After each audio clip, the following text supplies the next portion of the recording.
Now this is the Sony VCR that I've already taken a look at and already done a video on it, and found that it had a broken gear, and I had decided I wasn't going to fix it because I really didn't need another VCR. I just picked this one up really cheaply because it looked like it was in very good shape. Now, another viewer took a look at that video and said, "Hey, you just got a broken blue gear. You should take a look at fixing that." So that's what I'm doing. I have pulled it apart here, and yeah, this gear right here, that's the blue gear. Even though mine's not blue, it's actually kind of just gray, but that's the gear that breaks frequently and causes these things to fail to load. So I've got one of these on order, and I will try go ahead and installing it and see if it fixes this VCR. I've already taken apart the mode switch right here and cleaned up the contacts on that, and I'm not going to show in the video, but 12 volt vids, who works on these things a lot and whose video I watched a couple different ones where he replaces this blue gear of his, and so watch his videos if you really want to see how to fix these. But I thought I'd just go ahead and post an updated video on possible repair of this one. Hopefully it fixes it. The gear should get here in a couple days, and I'll go ahead and install it and see if it makes it work again. Now, this is the Sony VCR that has the broken blue loading gear that I'm going to fix. I already got the gear on order and it should get here soon. I was watching some videos from 12 volt vids, and Dave, the guy who does those, said that this is one of the causes of a broken blue gear. This little device right here, which I think he called it the P1 guide or something, or it's supposed to have a little pin on the bottom of this mechanism right here to retract this out of the way when the loading arm comes back. And mine does not have that, so this piece needs to be replaced. Now, when that he found that himself, he just went to a parts machine and got one that was not broken. But I do not have a parts machine, so I have to figure out a way to repair this.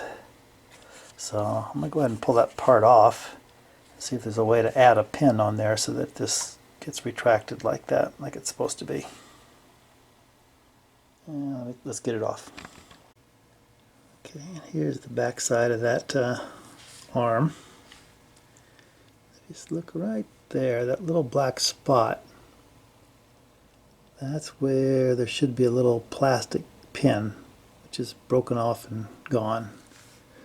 So that's what needs to be replaced.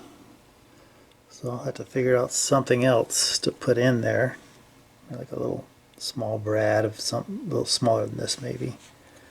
Might have to drill that out and then put a little epoxy little pin in there, a little metal pin. Let's see if I can come up with something.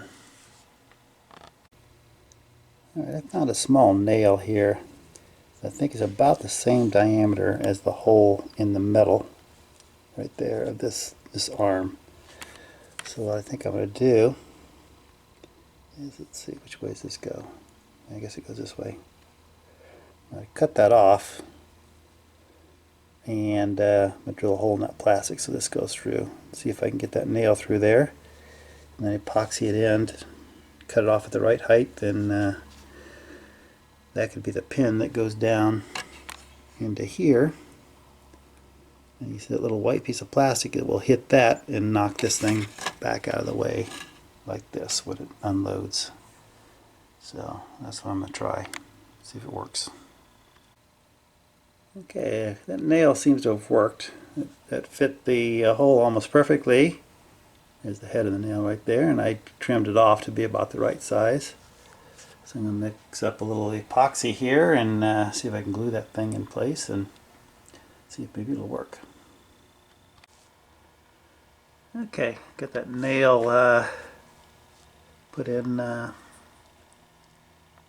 and epoxied in with a little JB Quick epoxy. And I used some of this shrink tubing and put over the top of the nail and shrunk it down to give it a soft touch. So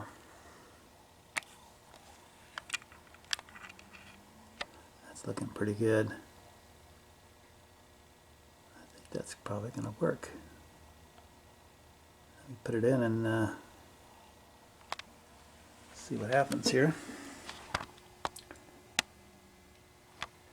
So it goes right in here like this.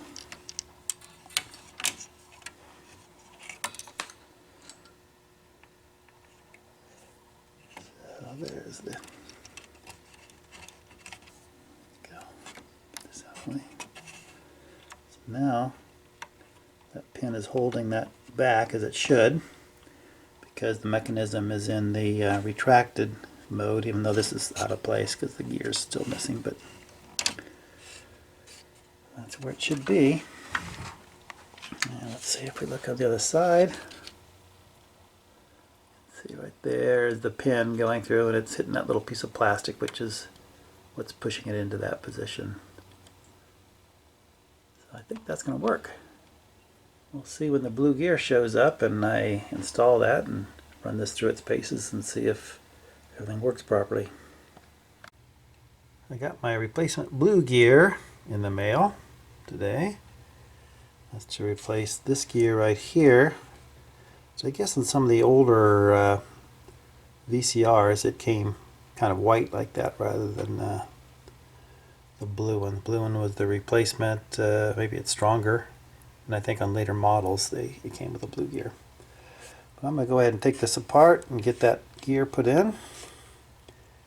And my little nail here is still holding up, still working. The fix of that P1 guide. So let's see if I can get that installed and timed right and get this thing working. Well, that was very fiddly. But I got it back together. And I think I got all the timing marks done. Now I needed to pop this little cut ring, or cut washer off. That's attached to this gear in order to pull that mechanism out and attach it to the gear. Get it back in. Now the timing marks here. So I've got that one lined up and this one's lined up. It's really just a bunch of holes in the gears lined up with holes in the chassis.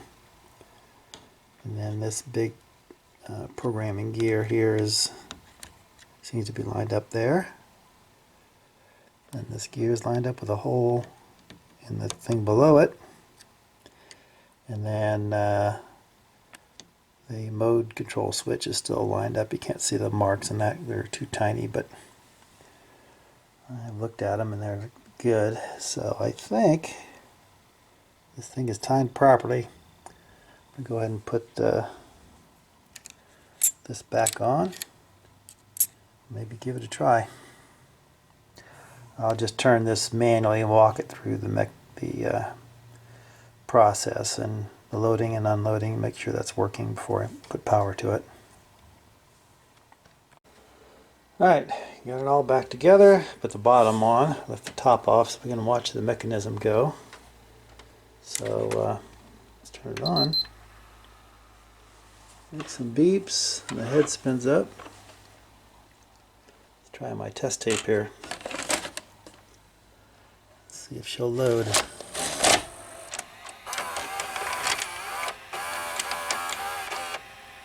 That does load. Let's get some slack there. Let me hit the go button here. Okay, I took out the slack. I'm not sure if that's how this is supposed to load or not, but it seems to be playing. And hit stop. And eject. It looks like it's doing all the right things. So maybe it's time to take this in and plug it into a TV and See if we've got a display.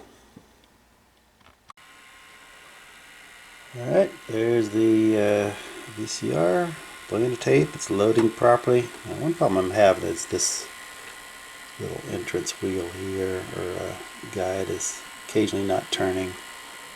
I've tried to lubricate that without removing it because it's got one of those little split washers holding it on, which is a bit of a pain to take off and put back on. Easy to lose.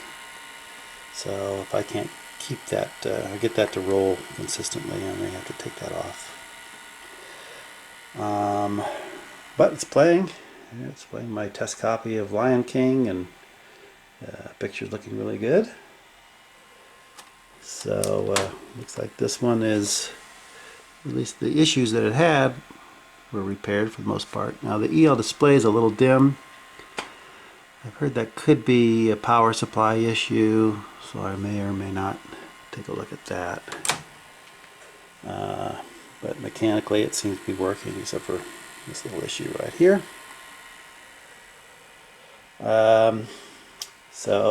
Thanks to the viewer who suggested I go ahead and replace the broken loading gear and get this thing working. And then of course there's a little arm back here, the little P1 loading arm that was, the pin was broken off on that, and that's actually what broke the loading gear. So I did the sawed off nail thing and replaced that pin, and that seems to be working just fine. It loads and unloads well. So and then thanks to Dave at 12 Volt Vids, I watched several of his Sony VCR repair videos to kind of get an idea on how to get this thing working, repaired, and timed properly, and all the issues that this particular mechanism has, to make sure they're properly lubricated and moving and in the right positions and everything else. So I know I didn't record any real details on this repair, so go check out 12 Volt Vids. He's got, I watched at least 5 of them that dealt with this mechanism, so he's the expert. He can help you out if you're actually working on one of these, and keep it going again. Now, was it worth it? Well, you know, I paid $20 approximately for that plastic gear with shipping, and then I paid, what, $15 for this VCR. So what, $35 for a working kind of vintage VCR. Not too bad. But you know, here in Arizona you can pick these up anywhere between $5 and $15 for a working VCR. So probably not worth it, but it was a fun little project, and that's really why I do this, is to have a little project to work on and make a video of. And this, nothing electrical on this one, just mechanical repair. Let's see that gear stop moving again. Gotta help it out every once in a while. That's still an issue, but yeah. Let's see what I can do for that. But anyway, another working VCR. So again, this is a Sony. What is the model number again? SLV-750HF. Am I reading that right? Yeah. So cool little unit. Got this little flip down thing, a full remote that works. So fun little project. So thanks very much for watching, and I'll see you in the next video.